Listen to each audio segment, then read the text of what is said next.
Hello, Jeremy here. Today we're going to be talking about everybody's favorite Beach Boys album, 2020.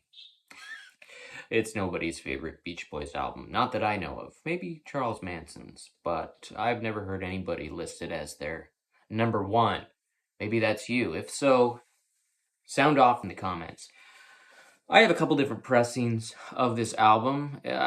Admittedly, it's not my favorite, and yet it has grown on me over the years. I think once I reset my expectations for the album, I really started to enjoy it. Of course, this is the album that came after Friends. This came out in 1969.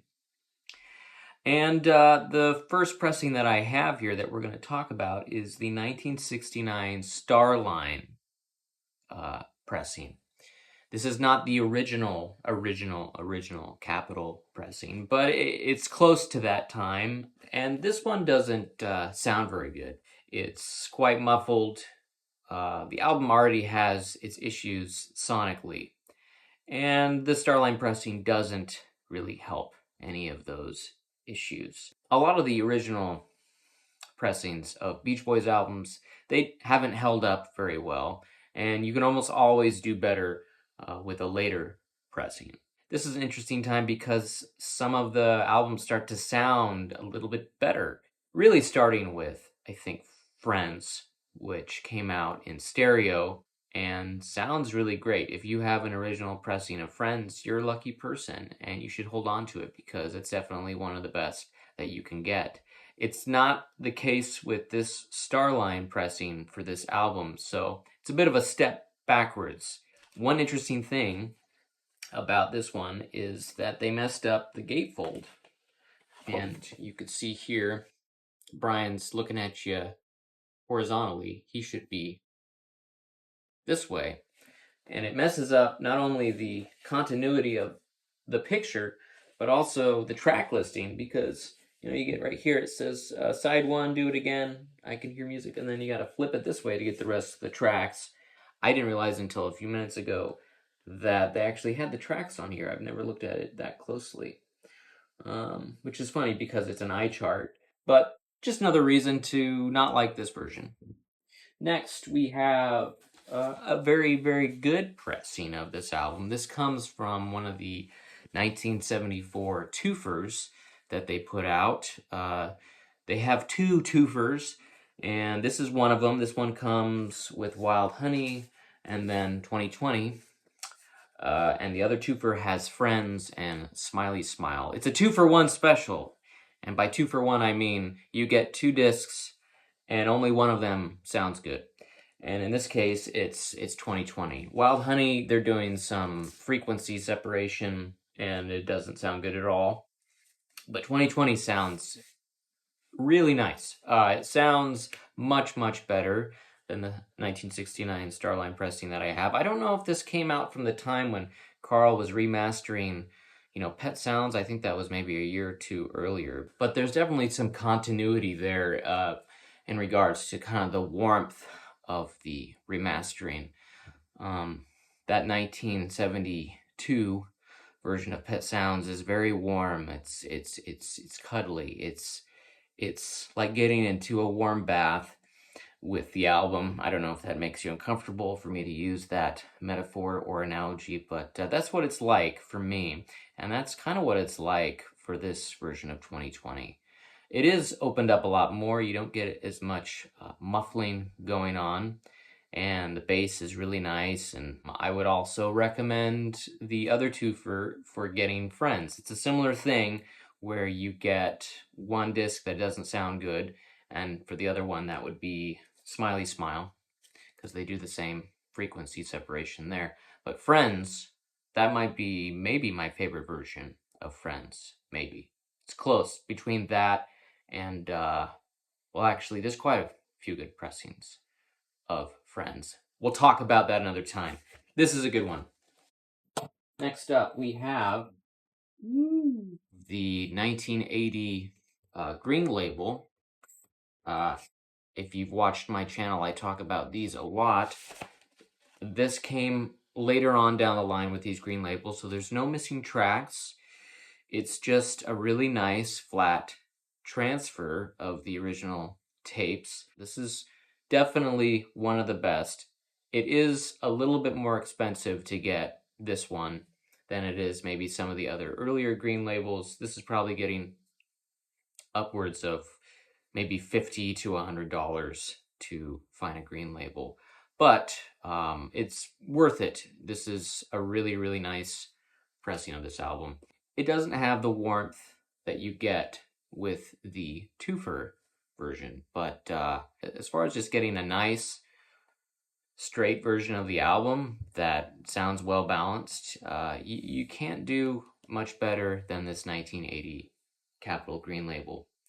The only downside, really, to this is that you lose out on the gatefold. This is not a gatefold. This is just a sleeve. And you can always tell these 1980 reissues, because it says up here, it says a Capitol reissue.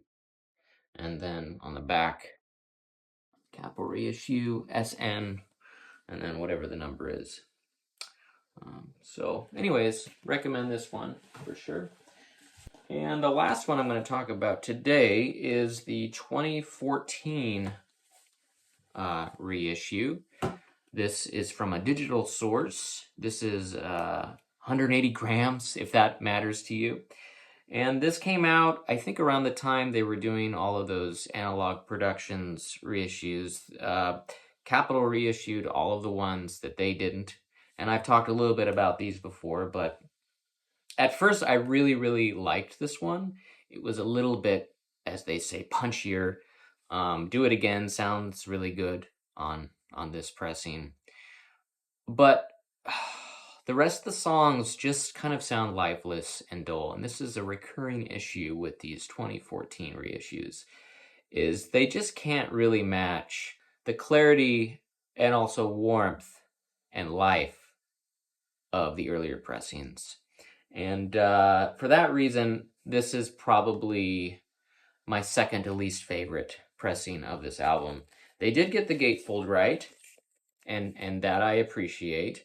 Maybe I'll take the twofer or the 1980s green label and I'll put it inside this jacket, because they did a good job reproducing the jacket.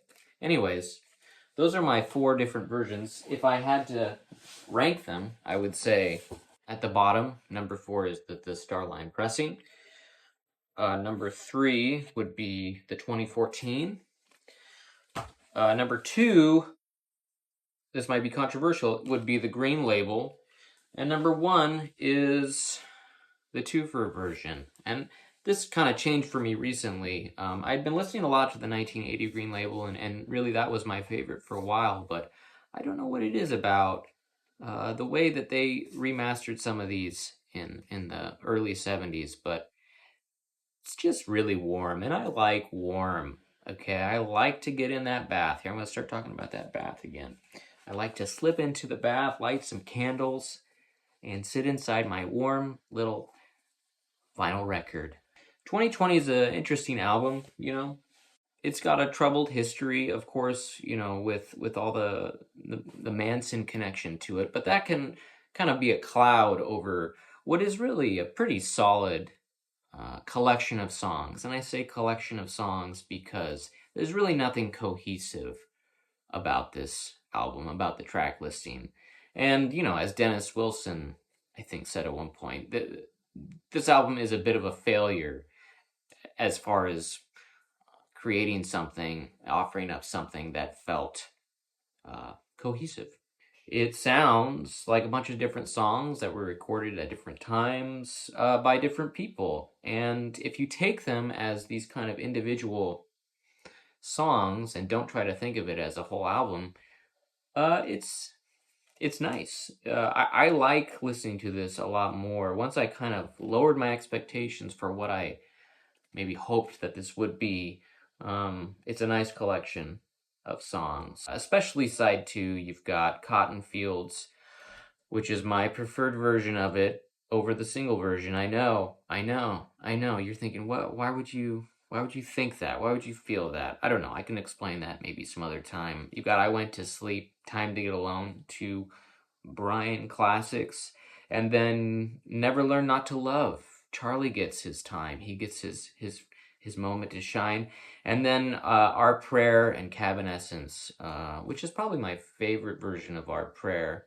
Although I do feel conflicted about some of these albums having some of these smile tracks at the end. Sometimes it works, sometimes it doesn't. And I say on here, it doesn't really work. You got Bruce doing his Muzak thing at the end of side one, Nearest Faraway Place. Great title, boring track. And you've got All I Want to Do, one of Mike Love's best rock vocals. Where did that come from? I Can Hear Music. Ooh, Carl, he really knocks that one out of the park. Do It Again, not the maybe clearest version of that song here in mono, but still sounds pretty good on the record. Be With Me. I don't really know what to think about that song. But all that to say, I like this album.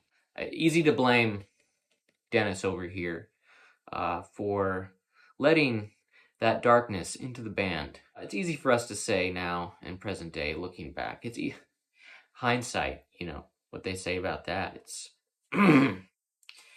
so. I'll see you next time. Bye.